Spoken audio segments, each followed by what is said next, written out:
Hello everyone, welcome to chemistry lecture of class 12 CBSE chemistry and my name is Aryan. और आज हम पढ़ने वाले chapter 10 hello alkane and hello arenes, जो कि ऑर्गेनिक केमिस्ट्री का पहला चैप्टर है CBSE के 12th में। और हम इस चैप्टर से शुरू करते हैं आज।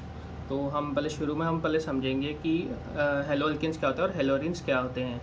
तो यहाँ पे RX लिखा हुआ है और यहाँ पे एरल ग्रुप होते हैं। तो हेलो अरीन्स को हम बाद में पढ़ेंगे, पहले हम बेसिकली हेलो अल्केन्स को समझते ही होते क्या हैं। हेलो अल्केन्स जो होते हैं वो एक एल्काइल ग्रुप होते हैं, जो कि आपके R जो होते हैं जैसे कार्बन के जैसे CH3 CH2 that is methane, ethane, propane etcetera, ये होते हैं आपके एल्काइल ग्रुप के। और एराइल ग्रुप में आते हैं आपके बेंजीन ग्रुप्स जैसे कि 1 क्लोरोबेंजीन, 2 क्लोरोबेंजीन एक्सेट्रा। तो अब हम इनके आगे क्लासिफिकेशन में पढ़ते हैं कि क्लासीफाई कैसे किया जाता है कि कौन से एल्केन है और मतलब मोनो, डाई, ट्राई एल्केन ऐसे एक्सेट्रा है। तो हम इनको क्लासीफाई करते हैं on the basis of number of halogen atom.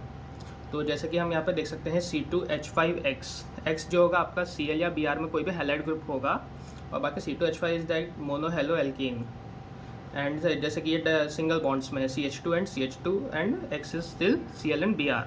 Cl and Br मैं इसलिए कह रहा हूँ क्योंकि वो मोस्ट कॉमनली यूज़ होता है, और बाकी हम ऐसे दूसरे भी यूज़ कर सकते हैं, फ्लोरीन, आयोडीन एक्सेट्रा। और यहाँ पर ट्राई हेलो के लिए रहेगा कि सिंगल चेन लगी रहेगी CH2 CH CH2। यहाँ पे CH इसलिए नहीं है सर, CH2 इसलिए नहीं है क्योंकि इसके साथ ये दोनों ने बॉन्ड शेयर कर लिया, इसलिए वो सिंगल ये जो गए हैं लाइन्स, इनको हम कार्बन बॉन्ड्स भी कहा जाता है। और अब हम बात करते हैं इसमें एरीन्स की। तो मोनो हेलो एरीन जाके यहाँ पे एक बॉन्ड लगा रहेगा, क्योंकि बेंजीन का जो स्ट्रक्चर होता है उसको अगर हम लिखेंगे तो वो लिखाता है C6H6। तो उसमें से C6H5 एंड 1 बॉन्ड जो है कार्बन बॉन्ड अटैच करेगा हैलाइड को। सेम डाई हेलो एरीन में भी होगा और ट्राई हेलो एरीन में भी होगा। अब हम बात करते हैं CX बॉन्ड की। CX बॉन्ड के नेचर जो होते हैं वो sp3 हाइब्रिडाइज्ड होते हैं। इसके बारे में हम अगले कुछ चैप्टर्स में पढ़ने वाले हैं, अगले कुछ लेक्चर्स में पढ़ेंगे ज़रूर। अब इसमें हम बात करते हैं अल्काइल हैलाइड्स की, जो कि होते हैं RX के फॉर्म में। तो इनके जो होते हैं इनके 3 डिग्री होते हैं, 1 डिग्री, 2 डिग्री एंड 3 डिग्री। तो ये डिपेंड करता है कि R आपके कितने हैं, R ग्रुप्स जो होते हैं वो कितने आ रहे हैं। अगर वो R ग्रुप 1 है तो वो आएगा आपका 1 डिग्री में, 2 है तो 2 डिग्रीज़ में, एंड मोस्टली 3 डिग्री सेम जाएगा वैसे ही।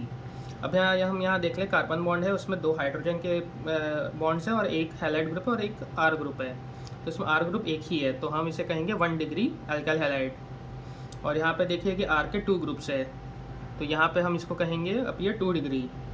और यहाँ पे सेमली आप देखा जाए तो हाइड्रोजन एक हो गया है और यहाँ पे एक ही R है, लेकिन अब हम 3 डिग्री में देख रहे हैं तो हाइड्रोजन जो है कम्प्लीटली गायब हो चुका है। अब यहाँ पे R के 3 ग्रुप्स हैं और ये सबसे ज़्यादा डेंसिटी में सबसे ज़्यादा एक्सेसिव रहेंगे। अब हम बात करते हैं एलिलिक हैलाइड्स की, यानी कि carbon double bond carbon, single bond carbon and halide group. या फिर हम कह सकते हैं कि जब यहाँ पे बेंजीन ग्रुप में एक सिंगल हैलाइड रहेगा और वो बेंजीन रिंग के 2 जो उसके बॉन्ड्स रहेंगे जब रोटेशन के टाइम पे आएंगे वो जा चुके रहेंगे। तो अब हम देख चुके हैं इनके एग्जांपल्स हैं, ये different 1 degree, 2 degree and 3 degree. इसमें से मोस्टली एग्जाम्स में पूछा जाता है 3 डिग्री वाले को, क्योंकि वो डबल बॉन्ड के साथ में है। बच्चे हमेशा कंफ्यूज होते हैं कि R को इसके साथ एक्सचेंज कर लेते हैं डबल बॉन्ड समझ के, क्योंकि ये यहाँ पे हमने 1 डिग्री में देखा था कि यहाँ पे ऐसा हुआ था करके, बट ऐसा नहीं होता है। अब हम बात करते हैं बेंजिलिक हैलाइड्स की, यानी कि जैसे कि हमने अल्काइल हैलाइड्स में देखा कि 1 degree, 2 degree and 3 degree, same वही होता है यहाँ पे बेंजिलिक हैलाइड्स में। बस डिफरेंस ये होता है कि यहाँ पे R ग्रुप जो होता है वो बेंजीन एक पहला खुद होता है, फिर सेकंड में R ग्रुप यहाँ पे आप देख सकते हैं इसके साथ ये मैच कर रहा है, इससे थर्ड में सेम आ रहा है। अब हम बात करते हैं यहाँ पे CX में sp2 हाइब्रिडाइज के साथ में। तो sp3 में आते हैं आपके alkyl, allylic and benzylic halides, और sp2 हाइब्रिडाइज में आते हैं विनाइलिक एंड एराइल हैलाइड्स। तो विनाइलिक हैलाइड्स में आते हैं आपका C carbon double bond carbon and halide group. Aryl halides में आते हैं आपके बेसिक, जैसे कि क्लोरोबेंजीन हो गया एक्सेट्रा, क्लोरोबेंजीन, ब्रोमोबेंजीन, ये सब भी टाइप्स हैं इसके डिफरेंट। अब हम बात करते हैं नोमेनक्लेचर की। तो नोमेनक्लेचर का मतलब होता है कि हम इन्हें, नोमेनक्लेचर 2 तरीके होते हैं, एक होंगे इनकी कॉमन नेम और एक उनके IUPAC नेम। तो हमें मोस्टली एग्जाम्स में IUPAC नेम को ही पूछा जाता है। IUPAC का फुल फॉर्म होता है international union of pure and applied chemistry. तो अब हम इनके मोस्टली हम पढ़ेंगे तो IUPAC नेम्स ही पढ़ेंगे, क्योंकि वही सबसे ज़्यादा इंपॉर्टेंट होते हैं। कॉमन नेम्स को बहुत रेयरली पूछा जाता है एग्जाम्स में, तो हम क्योंकि ये सारे वीडियोज़ जो है एग्ज़ाम पॉइंट ऑफ व्यू के लिए बना रहे हैं, ना कि नीट और JEE के लिए, क्योंकि उसमें अलग चीज़ें पूछी जाती है। अब नोमेनक्लेचर हम देखेंगे तो ये यहाँ पे जैसे लिखा है कि CH3 CH2 CH2 and Br, ये लिखा है 1 ब्रोमोप्रोपेन। तो 1 ब्रोमोप्रोपेन ने हम लोग गिनना कैसे शुरू किया, तो पहले तो हम देखेंगे CH3 CH3 CH2 and CH2। तो ये 3 हो गए। तो प्रोपेन तो हम लिखते हैं, जैसे कि 1 को लिखते हैं हम मीथेन, 2 को लिखते हैं हम इथेन एंड 3 को लिखते हैं हम प्रोपेन एंड सो ऑन। अब हमने देखा कि यहाँ पे 1 और 2 कहाँ से आ रहा है, तो 1 और 2 हम उसलिए रखते हैं कि जहाँ पे भी आपका ब्रोमीन लगा है और वो जिस डिग्री पे लगा है तो वहाँ से हम काउंटिंग शुरू कर देते हैं। जैसे मान लीजिए अगर 1 इधर से लगा रहा था, अगर ब्रोमीन जो है यहाँ ना होके यहाँ होता, तो हम लिखते हैं 1 ब्रोमोप्रोपेन, यहाँ से गिनते हैं हम फिर, क्योंकि हमारी चेन जो है वो एक हैलाइड ग्रुप से शुरू होगी हमेशा। अब जैसे दूसरे में देख लीजिए, हम यहाँ पे जो लिखे हैं जैसे प्रोपेन, तो ये इस कार्बन चेन का नाम है। अभी ब्रोमो और क्लोरो जो है इनकी हमें पोजीशंस भी स्पेसिफाई करनी रहती है। जैसा कि हमने यहाँ पे देखा क्लोरोप्रोपेन में, देख लीजिए हम यहाँ पे CH3 CH एंड CH3, तो यहाँ पे हम कहीं से भी गिनेंगे तो 2 पे ही आएंगे, इसलिए 2 क्लोरोप्रोपेन लिखा गया है। अब इसमें यहाँ पे ये वाला थोड़ा सा डिफिकल्ट रहता है, ये और ये दोनों, इनको हम जैसे डिस्कस करते हैं अभी। जैसे यहाँ पे लिखा है कि 1 क्लोरो 2 मिथाइल प्रोपेन, तो आपको एग्जाम्स में कभी भी रहेगा तो या तो ये डायग्राम दे देगा खाली, या तो ये नेम दे देगा, आपको इस डायग्राम को क्रिएट करना रहेगा, यानी इस रिएक्शन को आपको दिखाना रहेगा। तो हम जैसे यहाँ पे गिन लिए 1 क्लोरो हमने कैसे गिना, क्योंकि हमने पहले ही पढ़ा है जहाँ पे हैलाइड ग्रुप होता है वहाँ से काउंटिंग जो शुरू होती है। तो कार्बन चेन में हमने देखा 1 2 एंड 3, तो 1 2 एंड 3 क्या, तो 1 क्लोरो तो हमने दे दिया नाम। उसके बाद यहाँ पे 2 पे आया मिथाइल, और टोटल जो है ये जो सबसे लंबी चेन होती है इसका मेन नाम रहता है। जैसे प्रोपेन है यहाँ पे सबसे लंबी चेन है ये, तो यहाँ पे देखिए 1 2 एंड 3, तो ये स्टिल प्रोपेन हो गया। सेकेंड पे यहाँ पे मिथाइल आ गया। अब हम आगे जैसे यहाँ पे इसका देख लीजिए 1 क्लोरो 2,2 डायमिथाइल प्रोपेन, तो ये कैसे नाम आया हम देख लेते हैं। सेम पहले देखा हमने, फर्स्ट पे यहाँ पे क्लोरीन है तो यहाँ पे इसको नाम दे दिया 1 क्लोरो।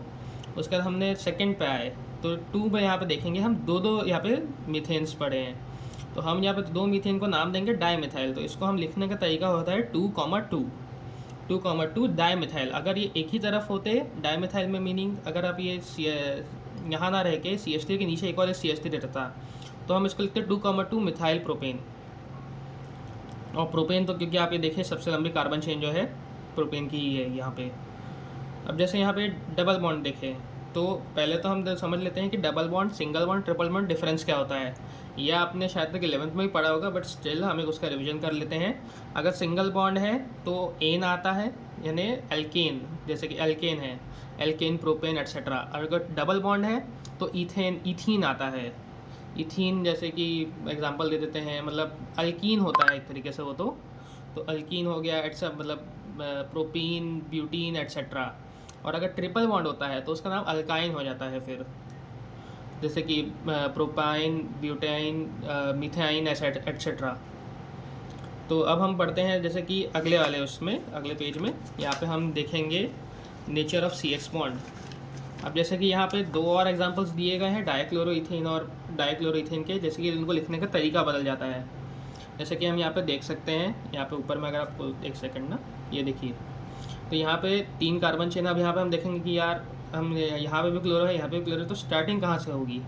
तो हम देखेंगे कि अगर 2 ही कार्बन की चेन है तो कार्बन क्या है, फर्स्ट पे ही खड़ा है। तो यहाँ पे हम लिखेंगे कि अगर ये कैसा भी रहता, चाहे अगर ये आगे यहाँ ऊपर लगा रहता कोई प्रॉब्लम नहीं था, इसको हम लिखते हैं 1,1, दैट इज़ 1 पे 1,1 dichloroethane because of 2 carbon chains. यहाँ पे आप देखेंगे यहाँ पे चेंजेस क्यों हो गए। अब हम यहाँ से 1 और 2 गिने, चाहे इधर से 1 और 2 गिने, लेफ्ट और राइट से दोनों की सेम रहेगा, बस लिखने का तरीका बदल जाएगा। अगर हम यहाँ से लिखेंगे तो ये रहेगा 1,2, यहाँ से लिखेंगे तो भी 1,2, तो वो तो रहेगा ही रहेगा। लेकिन अगर ये क्लोरीन यहाँ ना रह के यहाँ रहता है तो फिर ये इसमें आ जाता 1,1 डाइक्लोरोइथेन में। ये इनके IUPAC नेम है 1,1 डाइक्लोरोइथेन एंड 1,2 डाइक्लोरोइथेन। अब हम पढ़ते हैं नेचर ऑफ CX बॉन्ड। तो हम कभी भी अगर जैसे पढ़ते हैं, कार्बन जो होता है वो हाईली इलेक्ट्रो पॉजिटिव रहता है, दैट इज़ कि वो इलेक्ट्रॉन्स को अपनी तरफ अपने से एक्चुअली प्रोड्यूस करता है, और जो हैलाइड्स होते हैं वो एक्चुअली इलेक्ट्रॉन्स को अपनी तरफ अट्रैक्ट करते हैं बहुत ज़्यादा। तो हम अब इसमें देखेंगे तो कभी भी होगा तो कार्बन में जैसे 3 बॉन्ड्स होंगे अगर, तो हम एक बॉन्ड इससे अटैच हो गया होगा कि जैसे मान लीजिए किसी एक फ्री स्पेस में मूव कर रहे हैं कार्बन के बॉन्ड्स है, और एक कोई हैलाइड ग्रुप जैसे मान लीजिए क्लोरीन है, जैसे मान लीजिए क्लोरीन और फ्लोरीन 2 है वहाँ पे, तो एक्चुअली फ्लोरीन ज़्यादा अट्रैक्ट करेगा, क्योंकि हम यहाँ देख सकते हैं कि फ्लोरीन जो होता है उसका सबसे ज़्यादा सबसे ज़्यादा इलेक्ट्रोनेगेटिविटी उसका सबसे ज़्यादा रहता है जो पूरे हैलाइड ग्रुप्स में आता है।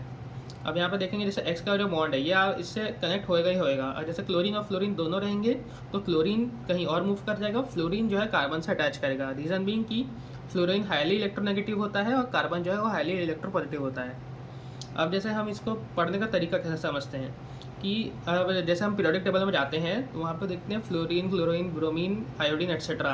तो इसमें जैसे कि लिखा जाता है एक statement, that is down the group size of halogen atom increases, bond length increases, bond enthalpy decreases. इसका मतलब है कि हैलोजन ग्रुप में जैसे जैसे नीचे जाता है हैलोजन के एटम्स जो है वो इंक्रीज करते जाते हैं, बॉन्ड लेंथ जो है वो भी इंक्रीज कर जाती है, लेकिन जो बॉन्ड एंथैल्पी है वो काफ़ी ज़्यादा डिक्रीज करती है। और इसमें हम एक और एक चीज़ हमने हमेशा नोटिस की है, दैट इज़ कि आयोडीन जो होती है वो एक बेटर लिविंग ग्रुप होता है। दैट इज़ कि अगर आप कहीं पर जैसे फ्लोरीन और आयोडीन दोनों अटैच है कार्बन से तो आयोडीन जल्दी लीव कर जाएगा, क्योंकि आयोडीन का ऑब्जर्व किया गया iodine is a better leaving group. तो आज के लिए अभी हम बस इस लेक्चर के लिए इतना ही पढ़ते हैं, और बाकी हम अगले लेक्चर से हम पढ़ना चालू करेंगे अल्कोहल और बाकी सारे अल्कोहल हाइड्रोकार्बन्स की प्रिपरेशंस को। So thank you for watching and आगे के लिए वेट करते रहिए।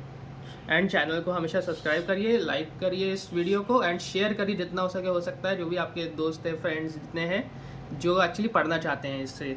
और ये काफ़ी ज़्यादा हेल्पफुल वीडियो रहेगी, और ये फर्स्ट वीडियो है इस हेलोल्केन हेलोरिन सीरीज़ की। So thank you for watching and please subscribe.